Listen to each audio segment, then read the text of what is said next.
Is the national debt a problem? No, not at all. Do we have any crisis about repaying this debt?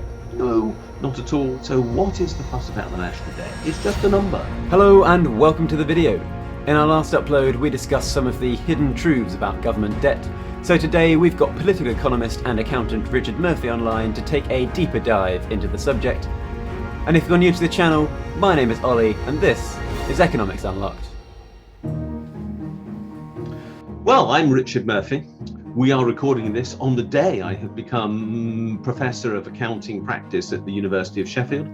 Richard has worked for many years as an accountant, but he now spends much of his time teaching, researching and campaigning for a fairer tax system. And our first question for him today is, should people in the UK be worried about the amount of debt the UK government has?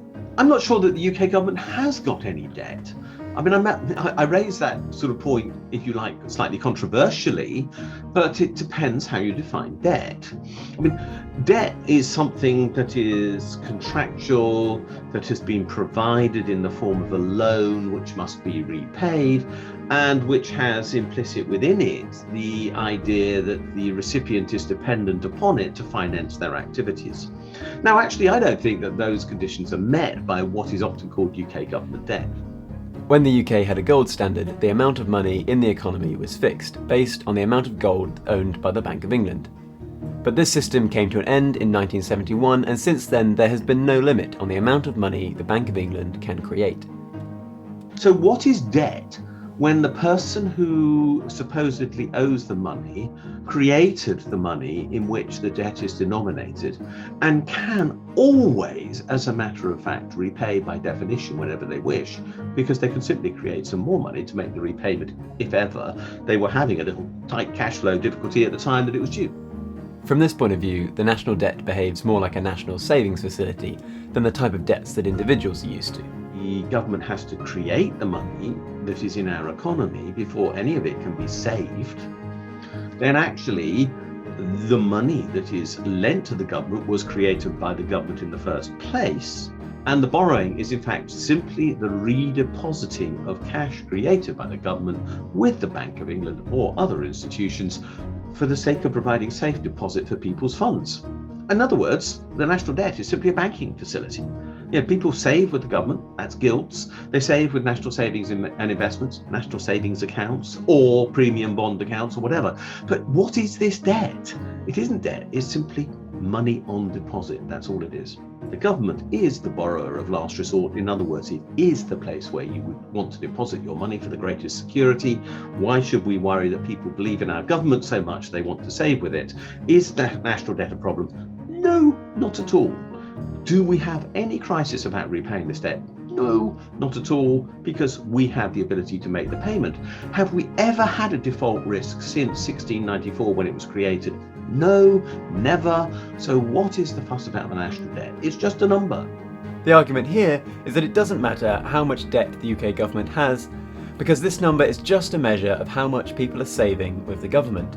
So given this, what should we consider when we measure government debt? Well, I did some work a year ago and I spoke to the Bank of England, the ONS, the Treasury, the Office for Budget Responsibility and others about what was in the UK national debt. Do you know what?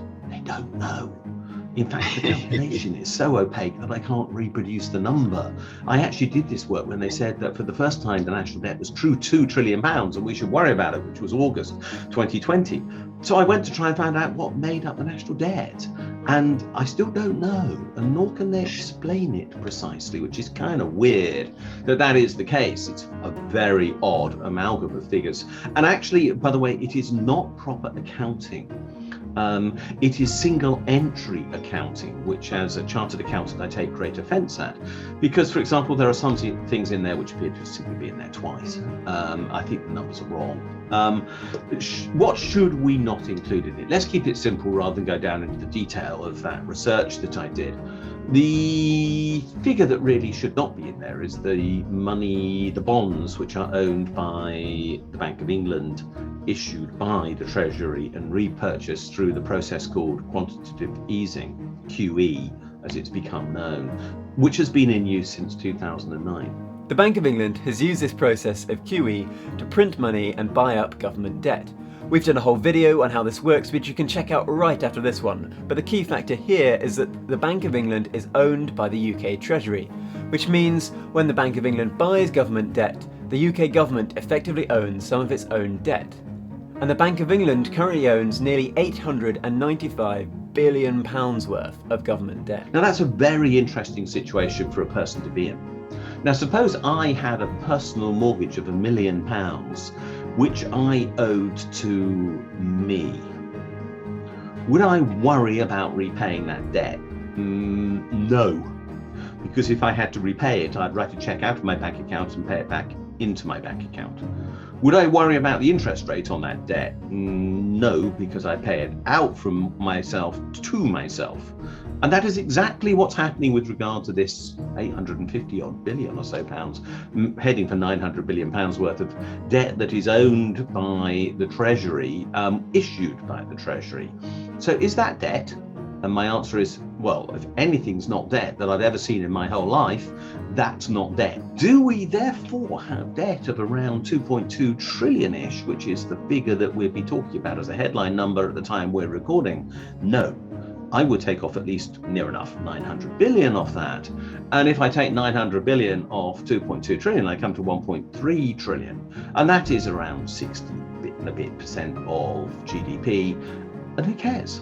It's neither here nor there. It's sort of in the range of the numbers that nobody ever bothered about. And that's the true figure, if you want to call it debt, of actual savings that people have with the UK government. In other words, this is just a non-issue. Why are so many people obsessed with the national debt? Actually, what we're talking about here is a political narrative, which is simply some people hate government spending. People say there's a problem with debt if they don't like the spending. When does interest become a problem? It becomes a problem in two ways. And there are states for whom interest is a problem. It's a problem, and historically can be and is a problem for states who borrow in a currency other than their own.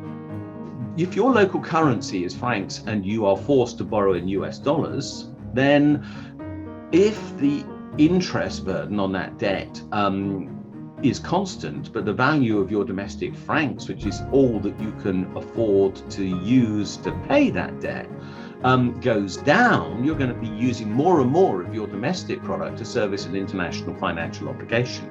That is a problem. So the first rule of borrowing with regard to national debt, if at all possible, is don't borrow in anything but your own currency.